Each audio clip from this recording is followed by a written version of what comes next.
What if I told you the story of ancient Egypt didn't begin with the pyramids? It began with one man, a king so powerful he united a divided land, a man whose name echoes from stone carvings, yet remains shrouded in mystery. His name was Narmer, the very first pharaoh. But who was he really?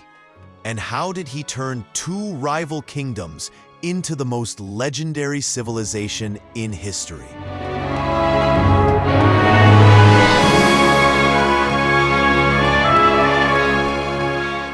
Thousands of years ago, Egypt was not one nation. It was split in two. Upper Egypt in the south, Lower Egypt in the north. Two crowns, two kings, constant rivalry. They shared the Nile, but not peace. The land was rich. The river gave life. But unity? That seemed impossible. Then came Narmer, a warrior, a leader, a king from Upper Egypt. Some say he was destined by the gods. Others say he was simply the strongest man of his time. But one thing is certain: he wanted more than just a throne. He wanted Egypt, all of it. The carvings on the Narmer Palette tell the story. It shows Narmer wearing two crowns. One, the white crown of Upper Egypt, and the other, the red crown of Lower Egypt. But he didn't inherit both. He took them by force. The carvings show him striking down his enemies.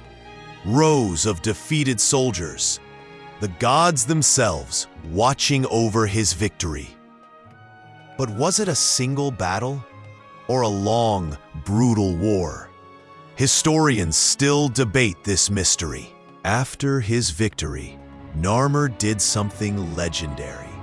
He wore both crowns at once. The double crown, the pshent, became the symbol of pharaohs for centuries. It meant one thing: Egypt was one land, one people, one king, and Narmer stood at the center of it all. But here's the twist. We don't know much about Narmer's life. We don't know how long he ruled, or how he died. Some say he was killed by a wild hippo, an ironic end for a god king. Others say he fell in battle, and some believe he became the legendary King Menes, remembered in myths as the unifier of Egypt. Was Narmer and Menes the same man? Or two different rulers lost in the blur of history? The debate continues even today. What we do know is this: Narmer's victory started something unstoppable. The first dynasty of Egypt, the age of the pharaohs. Without Narmer, there may have been no pyramids, no golden tombs, no Cleopatra. He lit the spark that turned Egypt into a civilization that would last over 3,000 years. Let's go back to that stone carving, the Narmer Palette. It's more than just art. It's propaganda, a message carved in stone. It shows Narmer, larger than life, towering over his enemies. It shows divine approval. It tells the people, this king is not just a man. He is chosen. He is eternal. But think about it.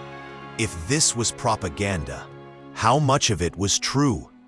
Was Narmer really a godlike conqueror? Or just a man who used stories and symbols to control a kingdom? Narmer may be gone, but his shadow never left. Every pharaoh who ruled after him wore his crown. Every temple, every pyramid, every god king was built on the foundation Narmer created. Without him, history would look very different. Narmer, the first pharaoh, The man who turned two lands into one, the unifier of Egypt. But with so little evidence, one question still lingers. Did Narmer truly exist as we imagine him? Or is he half history, half legend? The sands of Egypt still hold the answers. And in our next episode, we will discuss about Khufu, the pharaoh who built the Great Pyramid. Structures so massive, so precise, that even today, we wonder how they were built. This is Dusk Times, where history still whispers.